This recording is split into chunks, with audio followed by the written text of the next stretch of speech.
The dust has now settled on Blues' relegation to League One from the Championship. I didn't want to jump on it straight away. I thought it was probably best to kind of step away, collect my thoughts, and then try and give you the reasons that I think this didn't really work out this season. I know that a lot of people will just point the finger at Wayne Rooney, and he is a massive factor in this. But there are plenty of things that happened this season that just were not good enough and led to us dropping down a division. Now, before we get into it, make sure to like and subscribe, hit the notification bell for more stuff in the future. I'm not going to be covering the Championship as much anymore.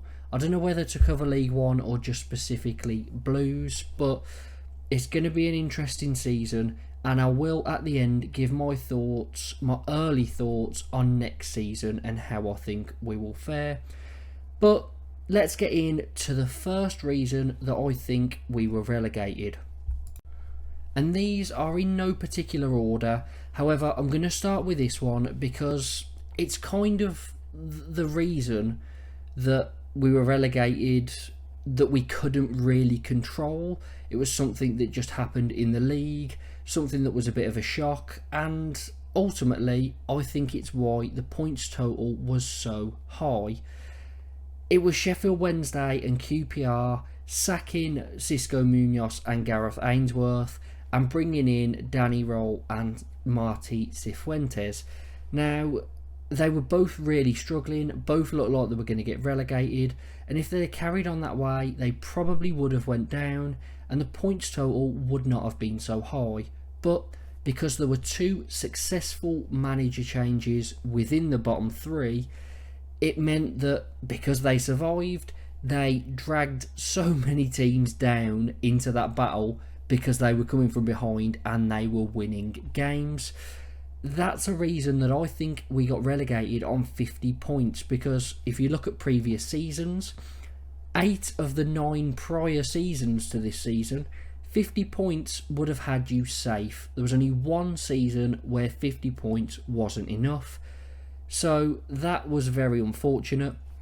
We've also became only the 6th team in the Championship to be relegated on 50 points or more. So again, another thing that, you know, it's very rare that you get to that points tally and don't survive. But those two sides, we couldn't control them, making those manager changes and really being so good from that point. And, you know, it kind of shows because both those managers are in pretty much everyone's top 3s for manager of the season, along with Kieran McKenna. I know it wasn't the official one, but a lot of people have said Danny Roll, Cifuentes and Kieran McKenna are the top 3 managers of the season.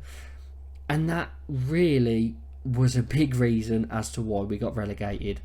Now I'm going to move on to some that we could have controlled, but it just didn't go right. And we have to start off with the big decision. Eustace was doing so well, had us in the playoffs. Yes, we weren't playing amazing football, but we were defensively sound. And then Wayne Rooney is appointed by the board, Eustace sacked, and the rest is history. He took us down to 20th place by the time he walked out the building. His points per game were awful, and I mean, under all of the managers we had this season that were, you know, actual managers, permanent or interim, so you're looking at Eustace, then Mowbray, and then Rowett at the end, it was about 1.5 points per game between those 3 managers. However, Wayne Rooney, not so good, and it was a massive reason why. If you only win 2 games out of such a big chunk of the season, you're never going to manage to do anything. You are going to drop so low in the table. And yeah, Wayne Rooney, that decision to bring him in was possibly one of the worst managerial changes in the Championship we've ever really seen. Now, you may look at like Plymouth. Schumacher was in, then they got Foster, but again, Schumacher was appointed by someone else. He was poached.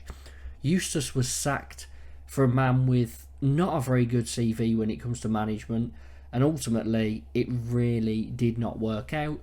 And you've got to look at that as a massive factor as to why we went down. Our home form was brilliant, our away form was very poor this season, but under Rooney, even the home form was poor, and you can't help but think that if Eustace had kept his job, yes, we wouldn't have been in the playoffs, that was unrealistic, but 16th to 18th, somewhere around there, I think was a spot for us, at least, under Eustace. So yeah, Rooney was a massive mistake, and probably the biggest factor that we could control that led to us being relegated. However, let's move on to another reason why. Now, the next factor I'm moving on to isn't aimed at Tony Mowbray's illness. Obviously, we all hope that he's okay and that he can return, but if not, that's fine. His health is what's most important. The problem with it was, when Mark Venus came in, he was an assistant. He had no real management on his CV, no management experience. However, the club decided to stick with him for 6 games, and those 6 games really could have been avoided if we'd have quickly said, Rowett, you can come in now. We don't think Mowbray will be back before the end of the season. But sticking with Venus for those 6 games and picking up only 1 point really dragged us further into it. 1 point out of a possible 18, especially with Sheffield Wednesday and QPR in decent form. It just made life a lot more difficult for us. And it meant that even though Rowett came in and did a pretty decent job, we couldn't escape relegation. Now, again, I'm not blaming Venus for this because he was just in the position at the time of assistant manager. Mowbray went off ill. Venus stepped in. He didn't have any experience, but it's not really his fault. He kind of just wanted to do the best for the club while Mowbray was off. And yeah, you can't really blame him for that. But I do think the board should have acted quicker to get someone in. And while we've kind of ended this segment on managers, I do just want to take a quick look at what the managers actually achieved, because as I mentioned earlier, under Eustace, Mowbray and Rowett, it was pretty good. 26 played, 39 points. That is good going. From the other 20 games, Rooney and Venus only managed 2 wins between them, 11 points from 20 games. That is nowhere near good enough, and that is a massive reason as to why we couldn't survive the drop, because if you've got 20 games of your season being taken up and only picking up 11 points, that's like nearly half a season. 11 points, that is nowhere near good enough. Again, I'd like to give a mention to Rowett as well, because he came in, you know, it would look bad on his CV with the relegation, but he loves the club. He wanted to finish off what he was wrongfully sacked for a long time ago, and he did pretty well considering the circumstances. What was it, 8 games, 3 wins, 3 draws, 2 losses. We only conceded 2 goals in 1 game. That was against Leicester. We're very defensively sound. 3 wins out of 4 at home. You know, really, he did a good job. He couldn't help the fact that we were poor away, but he made it so that we didn't really lose away many games. So again, Rowett, thank you for coming in and trying to save us. It was unfortunate he didn't have the few games before that Venus was in charge, because I think he could have kept us up then. But yeah, it's been a tough season with managers. Steve Spooner only took charge of 1 game, but 6 managers, well, if you want to count it as 5, really is too many for a season. That's chaos behind the scenes, and chaos tends to lead to poor seasons in general. That's it for the managers segment. I'm going to take a look at something else that I think was a problem, and it's to do with the difference between home and away. And despite Rooney and Venus taking up pretty much half of the season and only winning 1 home game, we still were very good at home this season. 9th in the league, 23 played, 36 points. That is pretty good going for a team that didn't really have much confidence and had so many managers throughout the season. However, the problem really lies with the away form. 23rd in the league, 14 points from 23 games. That is nowhere near good enough. And yeah, I don't know what the difference was. I understand at home you tend to be a bit better, you've got all the fans behind you, but there's no reason why the players should perform as badly as they did away compared to some very good performances throughout the season at home. Doesn't really make sense because the players showed they were good enough at home, so why couldn't they go and do it and get quite a few more wins away from home? I'm not sure. Another thing I want to point out in this bit is that we were the only side, I'm pretty sure, against Rotherham this season not to score a goal. How can that be? They were bottom of the league. Across the other 44 fixtures, they conceded 89 goals. So pretty much, just 1 over, 2 goals per game conceded. Yet, we couldn't manage anything against them. Again, if we'd have won one of them instead of drawing it, we were safe.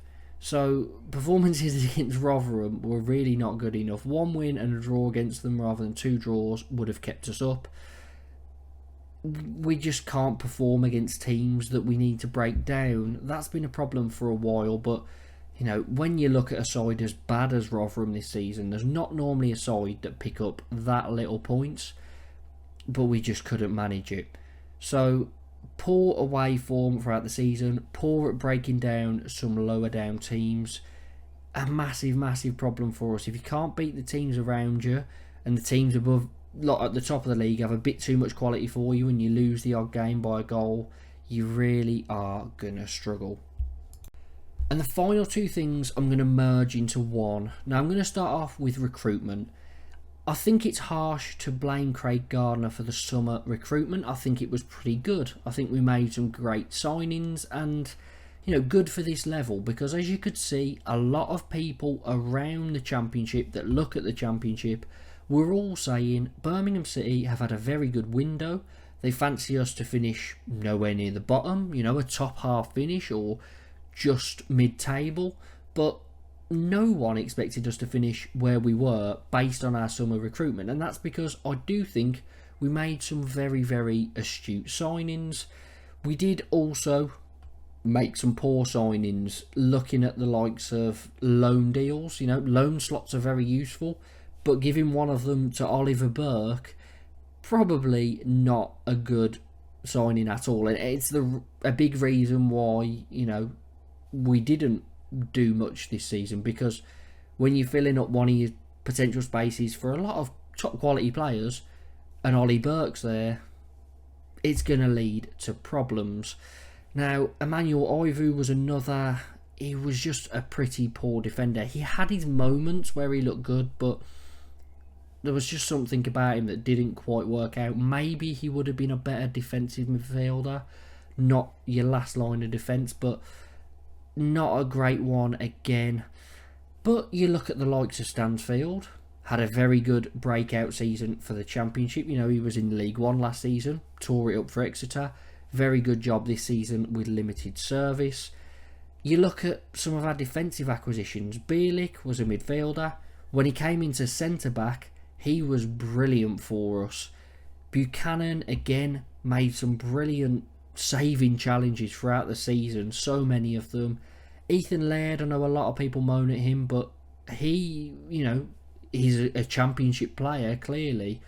It's just that not everything really went together all the time, away, under Rooney, under Venus, so it's easy to go and blame as an individual player, but I don't think Laird is the reason we were relegated at all. So that's recruitment in the summer, fine. Recruitment in January, big problem. This is where you had the chance. I don't know if we could have terminated Ollie Burke's loan, but we really should have. However, it's now clear you need a centre-back, maybe 2. You really could do with a striker. You probably could do with a winger. The acquisition of Paik Sung-ho, I really don't mind. I think that was a good pickup. The loan of Dazelle, not sure. He showed signs at the start, but didn't really feature under Rowett at all. And the signing of Pritchard, again, he's a player that's got quality at championship level, but was it really what we needed? No. Paik Sung-ho would have done, and then brought in a centre-back and a striker, centre-back and a winger. Just something else. We did not need 3 midfielders. So I think Craig Gardner definitely gets a negative mark for the January window, because there were spaces that we clearly needed to improve on, and we just didn't. That tied up with the fact that Kevin Long then was sold just after the January transfer window to go to Toronto. It was strange. If we knew that we were going to be getting rid of him, or we were willing to get rid of him and let him go, then why would you not bring in cover? It meant that all we had was Sanderson, Iru, who hadn't really done anything good all season, and then eventually Bielik, because he slotted in. But again, 3 centre-backs or 2 centre-backs and a defensive mid isn't good enough centre-back cover for the second half of the season. So that was very, very poor. And the final thing I wanted to take a look at was more of something that was a bit disappointing this season. Now, the players proved at home they were very good, and they proved in a lot of instances that they could really compete at this level. You know, beating Leeds, beating Coventry, being a couple of brilliant results that we got. But the problem we really had is that I wouldn't have minded if the team didn't have the quality, like a Rotherham, but they put in 100% every single game. But this team clearly had enough quality to survive in this division, but we really should have been around mid-table with the side we've got. However, there were plenty of times where players just did not look like they were giving 100%. And if they had have, we would have pretty comfortably been over the line. But players did down tools at times. They kind of threw their toys out the pram, it looked like, when Rooney came in and it wasn't quite working. And yeah, there were just spells where the effort was not there, and that's not good enough, because as a fan, as any spectator, the first thing you expect from your team, it doesn't matter what talent they have or quality they have, the first thing you expect is effort. Give 100% effort, play for the shirt. If you haven't got enough in you, if you haven't got the quality, you can't help that, that's fine. But just try your best.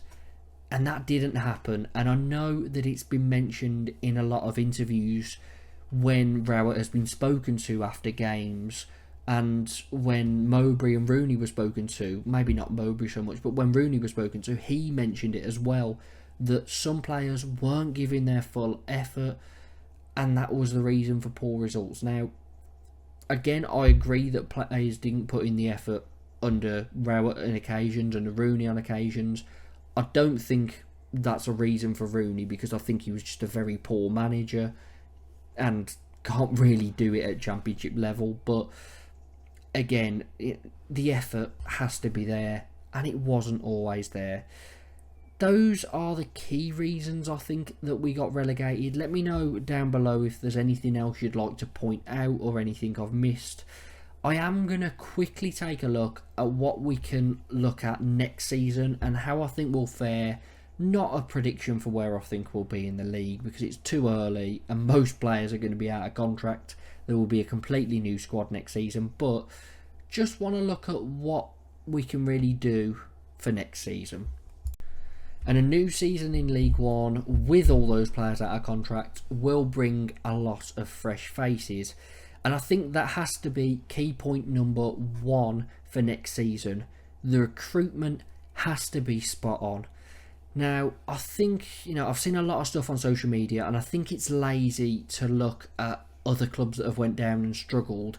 A lot of rival fans have said, it's not a walk in the park. You can really get dragged into it. Look at the likes of Portsmouth, Bolton, Sunderland. I don't think that's a very smart thing to do, because I think it's lazy. You've got to look behind the scenes. Look at where those clubs were financially at that time. they were really struggling. They were, owners in trouble with money, things like that. Blues are gonna be the richest club in the league. We're gonna have the biggest budget in League One, so it's all right saying, well, that team struggled to bounce back, so you're not gonna. But we've got the money if we can recruit correctly, which is my key point. If we recruit correctly, we really should be in the top two. Now, a lot of rival fans will say, you can't be that biased about it.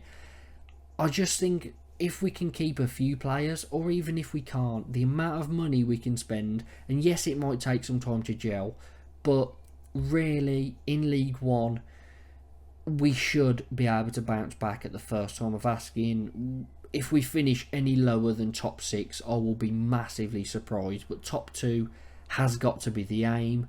And if the recruitment's spot on, if we pick up some good players, if we can maybe convince some lower championship players that have maybe gone down or have been hanging near the bottom and aren't too positive about the season, if we can convince some good young Premier League players to come to us on loan, and some of the better players in League One, maybe players that had very good seasons last year, looking at the likes of Alfie May maybe, or Karamoko Dembele, players of that ilk that could come in and really be playing for a top League One side, then I think we'll be able to go up. That's not to say it will happen, because the key word about that all is if. Because if the recruitment is very poor, if we do what we did in January and we decide, no, we don't need any defenders or attackers, we don't need any goalkeepers, let's just sign 20 midfielders, then we're going to have some problems and we'll probably get relegated again. So yeah, Craig Gardner, this is a massive, massive summer for you. If you get it right, we will have a brilliant season, I'm sure. If you don't, I think a lot of Blues fans will be calling for you to be sacked, if they're not already, because I know a lot are furious with how this season has gone, and aim that at Craig Gardner. Now, that has been this video done. It's been a tough season. I'm obviously devastated about going down, but the one thing it does is, for the last decade, we have basically been rotting at the bottom of the Championship. Now that we are down, we've had such a losing mentality. Hopefully, a lot of fresh faces through the door, a lot of positive team spirit coming into it, and you never know, we may be able to start a winning mentality. This could really be a great reset button and a great chance to build a new culture for the club, a winning culture, a winning mentality, and it could be a great season. Let me know what your thoughts are down below. Why do you think we got relegated? Do you agree with my points? Is there anything you'd add? And how do you think we'll fare next season? What do you think is the main thing we need to do in the summer in order to have a good season next year? Make sure to like and subscribe, and up the Blues.